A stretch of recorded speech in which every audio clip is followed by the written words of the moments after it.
I have both with me today, my 11-inch M4 iPad Pro and also the iPad Mini 7, to just kind of share with you my experience with both of these devices. So in case you are on the fence and looking for your next iPad, whether or not you are going to need a Pro is going to depend on you, and hopefully from this video, you can take my experience, use it as food for thought on your next buying decision. The first thing I want you to think about is how important is the display.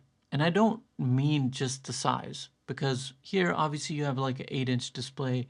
With the iPad Pro, you've got the 11-inch and you've also got a 13-inch option. But what I want you to consider is the quality of the display. How important is a fast refresh rate? How important is a high quality display like an OLED display to you? If that is of high importance, then immediately you can rule this out. Nothing else really matters because you just simply are not going to be able to find that anywhere else other than the iPad Pro. Because the tandem OLED in here with the high refresh rate display, I see this again and again. A lot of people simply love the display of the iPad Pro.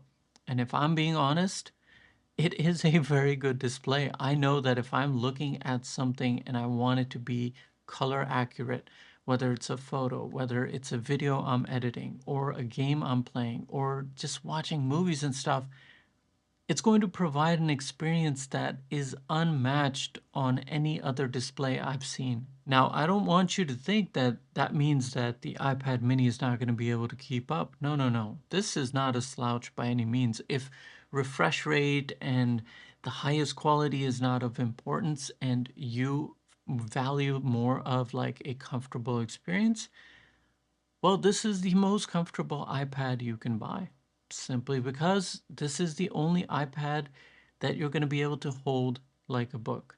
Matter of fact, this is what I think a foldable iPhone should be like and what I believe it's going to be like. Whether it's landscape or you're holding this vertically, this is just going to provide you such an intimate and wonderful experience that no other iPad can do. Now with the iPad Pro, one advantage you get over there is that not only do you get a bigger display, not only do you get a higher quality display, but it is also very light. So again, you get a very comfortable experience in terms of holding it. Now this size obviously is very simple. I have a full video on how this just fits into my sling bag. You can literally put this into the sling bag and carry it with you and you are good to go. You're not going to be able to do that with any other iPad. Any other iPad is going to require a backpack like this. Matter of fact, I keep my iPad Pro in this very pocket.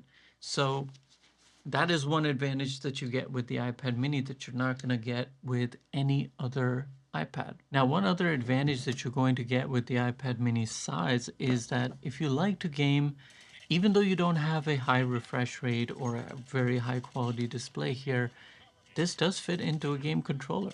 So if you want to make that compromise and you want a bigger screen compared to something like your phone, well, that is a plus point for the iPad mini in that category. To be very honest with you, the reason I'm spending a lot of time on size, the screen, and just the overall feel of the two iPads is because I think that is the major difference here. Simply because when it comes to other things like iPad OS 26, you have almost everything in the iPad mini that you do in the iPad Pro. When it comes to the performance side of things, this is going to perform equally good. You can video edit on here. There's a lot of things that you can do on here that don't necessarily require something as powerful as the M4 chip. As I mentioned in one of my previous videos, I am not even like digging into probably like a quarter of the M4 speed. So you really like wasting a lot of that processing power if you're not taking advantage of the performance. Now, one group of people you're automatically going to exclude from this is going to be people that are taking advantage of apps built specifically for the iPad Pro, but I think that is a minority of the people. Most people are going to be okay with something like the iPad mini. One other very important difference between these two is going to be price. Like if I look at my iPad Pro, I had to spend $1,000 on this. And yes, I love the display and I love the fact that this has very good performance. But if I look at it in the grand scheme of things, like everything I do with this iPad, I could do here on the iPad mini. So is it really worth it? I think if I look at it from a professional standpoint, with the display being top-notch quality, I know I'm getting accurate results in terms of editing photos, editing video. But if I throw that part of my work out of the window and I just look at it as a standard consumer, then I could easily ditch that display and just go for this one right here. And let's not forget that this all might be changing in the near future, because what Apple has done with the iPhone 17, they might be bringing a higher refresh rate display down to the iPad mini and the standard iPad. Now, don't get too excited, because that doesn't mean that they're going to probably bring the tandem OLED down to the other models, but just a higher quality OLED display with a faster refresh rate, you give that to the iPad mini, and I will promise you that I will never buy a Pro iPad again in the future, simply because that completes the package for me. The iPad mini goes for less than half the price of the iPad Pro at $400. I've seen it as low as $350, which is just simply amazing. And if you look at these two iPads in the grand scheme of things, they have Pencil Pro compatibility. The display by far goes to the iPad Pro, no doubt, right?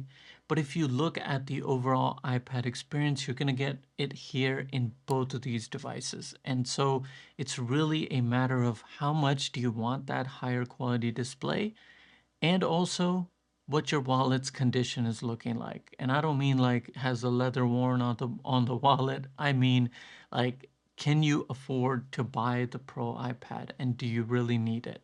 And if you do, then go for the iPad Pro. But if you are looking for the bare bones iPad experience in a comfortable form factor that you're going to enjoy every single day, the iPad mini, hands down, is my favorite iPad, even though I have the iPad Pro. Another important consideration I need you to think about is the fact that if you're going to buy the iPad mini and then want to add a keyboard and a mouse and all of that stuff, then I don't think this is the right iPad, because if you're still trying to keep it like as compact as possible, you're going to ruin that, simply because the smaller keyboards are not going to give you a comfortable experience as the keyboards on the iPad Pro will. So if you're looking to extend the iPad beyond being an iPad and being like a semi-computer type of situation, I would recommend you go with the iPad Pro. I'm really hopeful that my experience with both of these iPads and just sharing it with you can help guide you as to which iPad is right for you. But if you do have questions, you drop them in the comments and I will do my best to get back to you as soon as possible. If you found this video helpful, all I ask is help a brother out with giving me a thumbs up so more people can find this video. And most importantly, like always, take care of yourself, and I will see you in the next video.